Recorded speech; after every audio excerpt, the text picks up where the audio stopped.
Bonjour à tous, merci de votre présence. On vous laisse vous installer. On peut démarrer tout de suite cette journée donc dédiée aux problématiques autour des plateformes et de l'innovation dans le domaine de l'information géographique.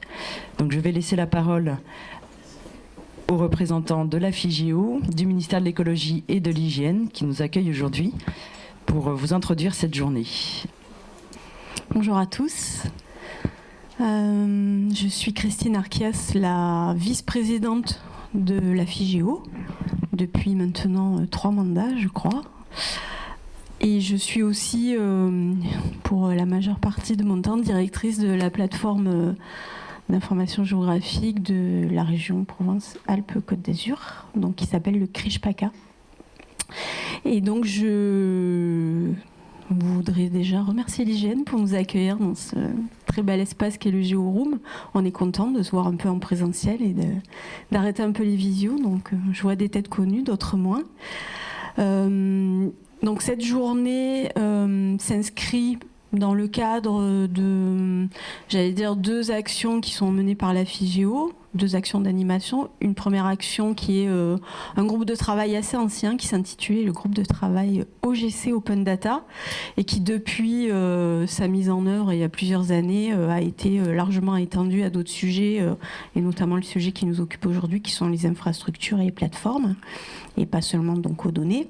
Et puis dans le cadre aussi d'une action assez importante conduite par la FIGEO qui est l'animation du réseau des CRIJ.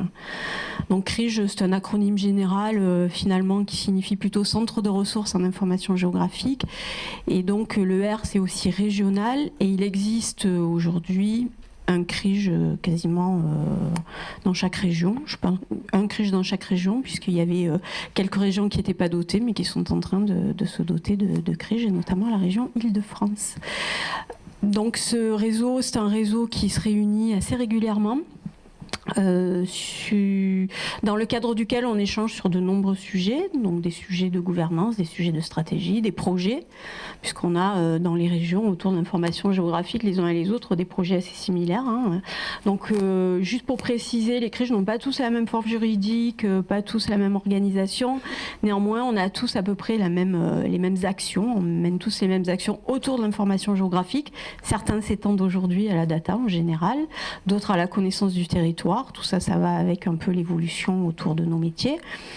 Et donc les missions des CRIJ sont plutôt tournées autour de la diffusion, de la réutilisation, de la production de données géographiques et également autour d'une animation d'un réseau d'acteurs à l'échelle de la région dans lequel on retrouve une communauté très large puisqu'on a des collectivités, des services de l'État, des établissements publics, les consulaires et aussi de plus en plus pour l'essentiel des CRIJ, des entreprises.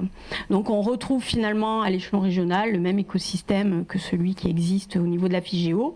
Évidemment, l'IGN, à cet échelon, est un partenaire incontournable, de la même manière que nos collègues des services déconcentrés du ministère de l'écologie, la transition écologique plus exactement.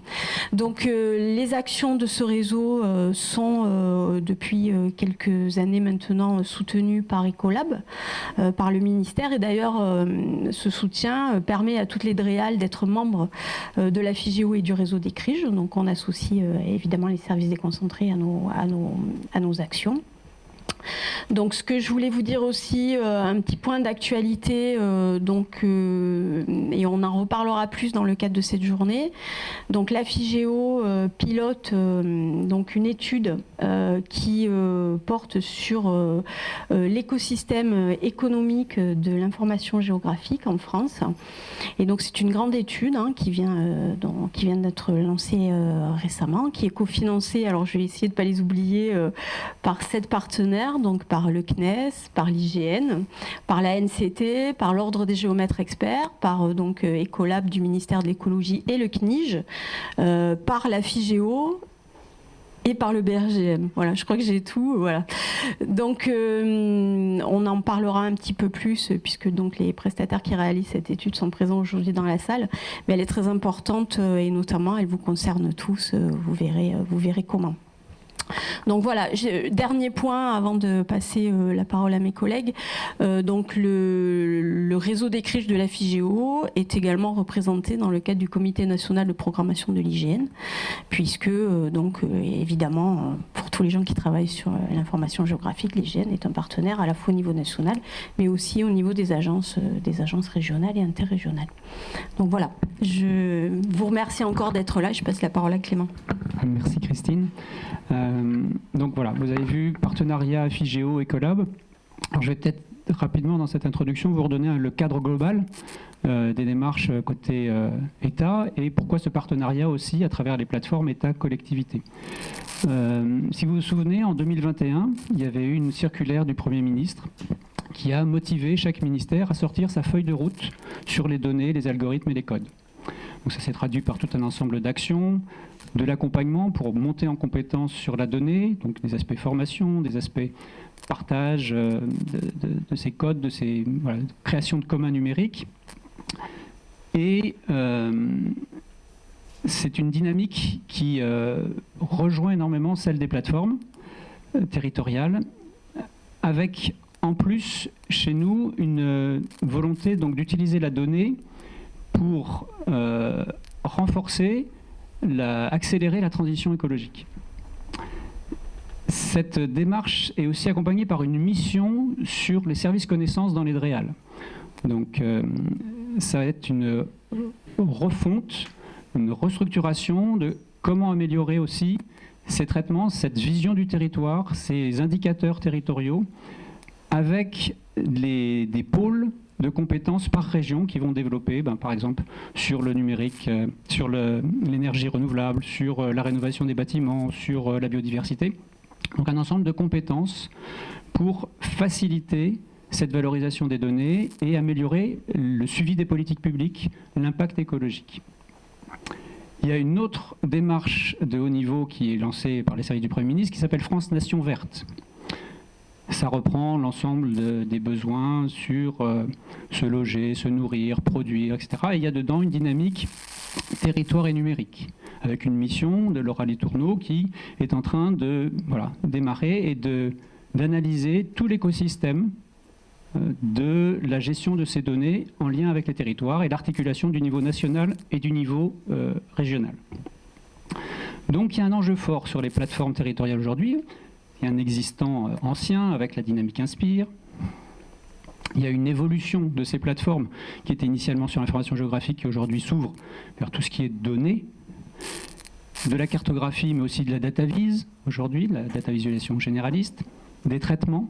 Donc on voit qu'il y a un besoin de consolidation, d'harmonisation de nos démarches, même s'il y a dessous des communautés logicielles qui sont déjà structurées, de logiciels ouverts, des partenariats. Donc voilà, c'était comment aujourd'hui, à travers la FIGEO, favoriser cette harmonisation, ces dynamiques, pour avoir une bonne interopérabilité, pour créer peut-être de nouvelles synergies et avancer ensemble sur ces objectifs qui nous sont communs. Voilà, merci.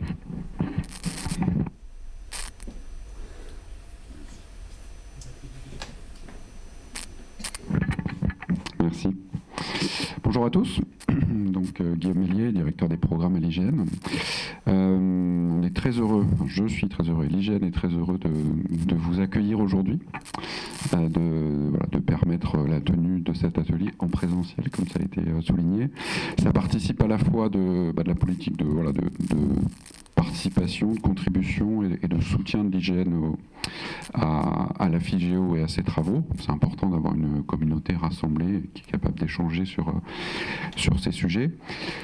Donc à ce titre, mais également par rapport au thème de l'atelier, plateforme et innovation, qui, je pense, nous parle particulièrement. À la fois, on a cherché ces derniers temps à renforcer nos collaborations avec les plateformes régionales, en particulier créer un point qu'on vise à tenir périodiquement de concertation en amont du Comité national de programmation de l'IGN avec les acteurs régionaux, régions et plateformes. Et puis ça résonne aussi avec nos actions du moment. Je pense en particulier au programme Géoplateforme, qui est le programme de l'IGN pour mettre en place renouveler les outils de diffusion, d'hébergement, mais aussi de traitement des données, vise à fournir aux acteurs publics des capacités à ceux qui ne s'en sont pas déjà dotés, ou à contribuer à renforcer l'existence sur les capacités de traitement, de diffusion de données géographiques. Ce programme qu'on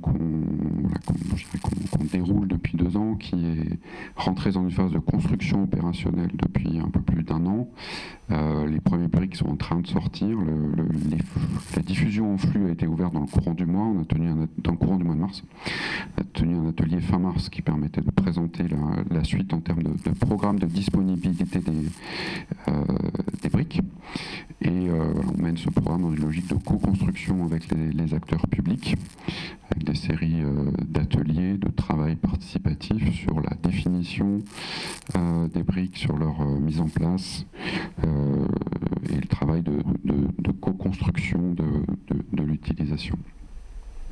Donc à la fois la démarche géoplateforme. La géoplateforme pour nous c'est un outil au service de notre stratégie de mise en place de commun. Voilà, on déroule une action qui vise à mettre en place des places à commun, favoriser l'action collective pour construire et entretenir, pour utiliser ensemble des données, des services. La géoplateforme est à la fois pour nous un commun en tant que tel, puisqu'on le développe dans cette logique, je disais, de co-construction, de briques ouvertes. L'intégralité est en open source. Voilà, à la fois les services sont ouverts, mais ceux qui veulent s'approprier aussi des morceaux pour les réutiliser le peuvent. Donc la géoplateforme, c'est à la fois un commun en tant que tel, mais c'est aussi pour nous un outil pour développer des communs, la capacité à mettre des données ensemble, à pouvoir ensemble les mettre à jour, les éditer, les enrichir. La géoplateforme est un outil au service de ça et marche en tandem avec la fabrique des jeux communs, qui le porteur Nicolas Berthelot est là, et qui est justement là, je dirais plutôt la démarche d'animation et de soutien à la mise en place de ces communs.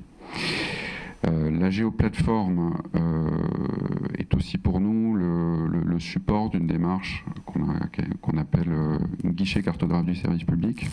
L'objectif est de davantage réinvestir, je dirais, la carte et la représentation cartographique en tant que telle, et d'appuyer sur de développer les outils permettant aux acteurs publics d'afficher facilement de la donnée géographique pour utiliser la carte comme outil de concertation, de médiation, d'explication.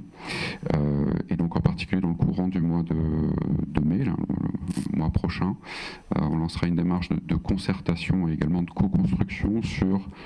On va publier une version mise à jour de notre outil actuel qui est ma carte, et en même temps lancer une démarche collaborative pour définir les briques que l'on posera sur la géoplateforme pour toute cette partie affichage, manipulation de données, représentation cartographique. Voilà, donc je vous invite à suivre cette actualité dans les prochaines semaines. Et voilà, encore une fois, bienvenue, merci d'être présent et je vous souhaite une bonne journée, un bon atelier.